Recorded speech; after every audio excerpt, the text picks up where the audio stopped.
Tigers cruised by Ohio 66-51.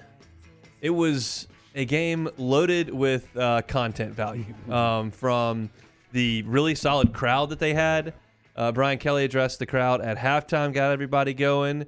The fact that Ohio didn't score for the first 8 minutes and 36 seconds. They missed their first 12 shots and had 3 turnovers. LSU was suffocating on defense. What did you see in the first 8:36? Man, yeah, that's all I said all year long. That's the strong suit of this team.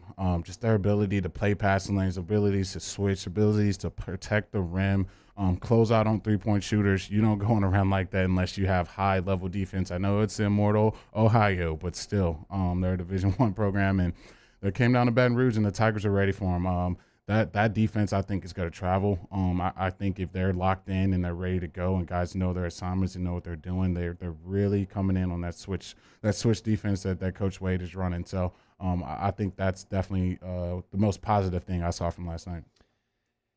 That first 8:36 was so impressive from a defensive standpoint because it wasn't as if – because I felt like on Friday of last week when they played Penn State – statistically, the defense was great. Penn State missed a lot of pretty good looks at threes. Now, they're low percentage shots, but they missed a lot of them. Ohio couldn't get a look at the basket. There was one sequence where they drove and threw a little bounce pass, looked like there was a layup or a dunk, boom, swatted away by Fudge. LSU comes down, misses a shot. They come back, and there's a fast break for Ohio. I think they're going to get a layup at the brim. No, swatted away by Eason. Just back-to-back plays where they had nothing. They were hands in the passing lane. They were blocking shots. They've got every piece on defense, and I've bought into this now. It's not going to be a team that's going to hold everybody under 50. Like that, some of the stuff they're doing to these non-conference teams is not totally sustainable, but I do believe this is going to be one of the best defenses in the SEC. I'm to that point because Gaines and Pinson are so quick and so opportunistic.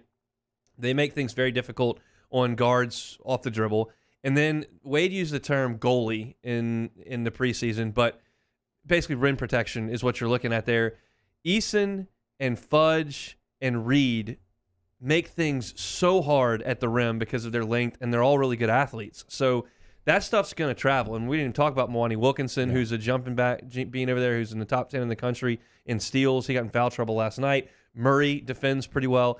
I'm starting to buy into this defense. Now, the offense is what drove Will Wade crazy, and that's why he got a little cranky after the game. No, we don't have it. All right, so Will Wade, but if you heard Will Wade's post-game press conference, he was furious because they let Ohio all the way off the hook, and they did it because they started taking bad shots on offense, and they're not good enough on offense to take bad shots. They made 8 of their first 12, and a lot of that was around the rim. And then after that start where they got that big lead and Ohio couldn't score, LSU went through a stretch where they were 3 of 15 from the floor. Now, obviously, 3 of 15, that's 12 misses in that stretch. 9 of them were threes. And that's unacceptable because this team, quite frankly, can't shoot. I've said that since we started, and maybe there will be some days where they do and some days, but more often than not, they're not going to make very many threes. But they're good. They've got 2-point guards that can get in the paint. They've got guys who can get on the offensive glass. Efton Reed's incredibly skilled around the rim. Tari Eason obviously can drive to the bucket. Like, they have other ways to score. It's not like they're totally offensively challenged. But settling for open threes early in the shot clock is just not going to get it. They're not good at it. Yeah, it's just bad. And I think I don't have the issue with them shooting threes. It's just the quality of threes that we're shooting that kind of just makes you want to blow a gasket sometimes because a lot of times we'll get on a run, we'll start feeling good about ourselves, and then guys will start ISOing, taking, step back threes and doing all of those things. And those are the things that allow teams to get back in games, and those are things you can't have. And they're just bad, low percentage shots, and they allow other teams to get rhythm. I was getting a little worried for a second there because it seemed like they couldn't miss, and everything we threw at the goal was just hitting the side of it. So you're going to have to definitely have that fix. I think the beauty of it is we are a good free throw shooting team. When you go 16 for 19 from the free throw line, get to the basket, attack the rim, keep getting back to the free throw line because, honestly, I think everyone in that lineup can get off the dribble. And I think, to me, the breath of fresh air is Tari Eason, man. He's been playing incredible all year on both sides of the court, attacking the basket, playing defense. And if you can continue to get that effort for a guy coming off the bench, it's going to be a tough Tiger team. Here's Will Wade talking about settling for way too many threes. Well, we shot 14 threes in the first half. We shot 4 in the second half. We attacked the paint. We got to the free throw line. We got a lot of work to do on offense. And that's something that's come easy for his teams over the last couple of years, and it doesn't right now. And I think one of the things that's been a bugaboo for him is turning the basketball over, and that's something that they did an alarming amount last night. Well, the turnovers, 17 turnovers. 2 games in a row. Yeah, we don't value each possession. We don't value the ball. If you don't shoot it well, you might as well get a shot every possession. We don't even get shots every possession. They shot 68 balls. We shot 49. They outshot us by 20. You're not winning that way. This is not sustainable. That's what we all got to understand. There's a little bit of a caveat there. Yeah, they outshot you by a ton. However, they shot 6 free throws and you shot 19, and they went 16 of 19 from the line. So they did get a little bit better, and that a lot of that comes from driving to the bucket. Oh, yeah, that definitely comes from driving to the bucket. And you kind of saw after Ohio went on that run and we were jacking up all those threes and the offense just looked terrible, we started getting back to the rim again. And I think you see a team, outshoot you like that when you allow them to get 12 offensive rebounds. That just can't happen. But when you shoot the high percentage we shoot from the free throw line, when you can play the passing lanes, get blocks, get steals, you're going to stay in the game. And that's what you kind of saw. We were just outclassing them as far as athletes go. You kind of could just see that watching the game. If they weren't hitting their open threes, they really couldn't get much on the offensive side of the ball. So I think for Coach Wade, there's a lot to be, cheerful about and a lot to look forward to. But you got to get us, running more sets and not taking, 5 seconds into the shot clock threes. You do that, you're going to get beat a bunch in the SEC. Now, over the last 10 minutes and 19 seconds of this game, LSU made all 9 of their shots. Yeah. Here they are. Days layup, Eason layup, Reed dunk, Reed layup. And you had a jumper from Efton Reed. Eason dunk, Pinson layup, Wilkinson layup. 8 of your 9 shots that you made, all 9 of them, were layups and dunks. Yeah.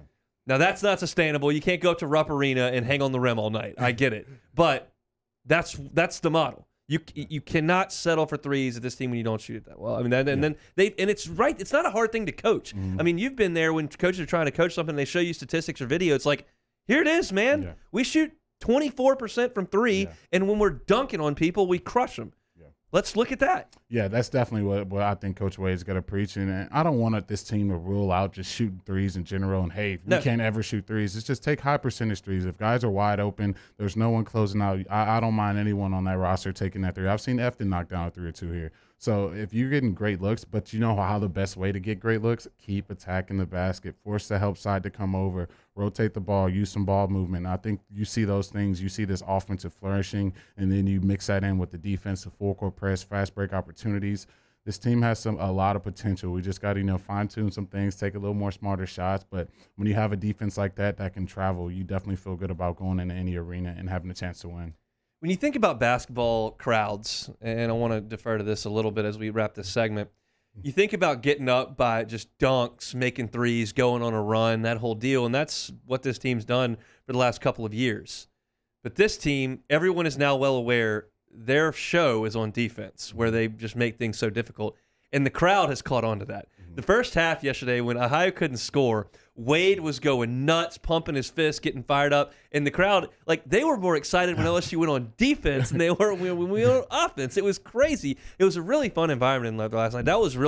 That doesn't happen a lot in early December on a weeknight against Ohio, and it was really cool in there. Oh, yeah, it was buzzing, man. It was a great atmosphere in Maravich Center last night, man. I was trying to get some tickets, man. You couldn't buy 2 tickets next to each other. Let you know the place is probably going to have some people in there, and it was an electric atmosphere. And I think when you see a team going on those runs and, exciting the fans, it gives the players a jolt of energy. It gives them a boost, and that's exactly what we saw the Maravich Center give to the players last night, especially starting that game off. That was just incredible defense, incredible energy. And when Coach Kelly made his little appearance too, that place started buzzing too. So, it's a football town, and it definitely got rowdy when Coach Kelly came in the building. He gave a little jolt of life to the crowd. He was far more emotional there, as you would expect, than in his introductory press conference, where he was very professional, deflected the things he didn't want to talk about, answered the ones he did, and was very, between the lines. And he got out there and gave a little more juice and said, look, we respect everybody in the SEC, but look, this is LSU, and we're here to win. So he said he was loving the basketball team, loving the program, and was really more excited to get a full Tiger Stadium, which he'll get coming up in September.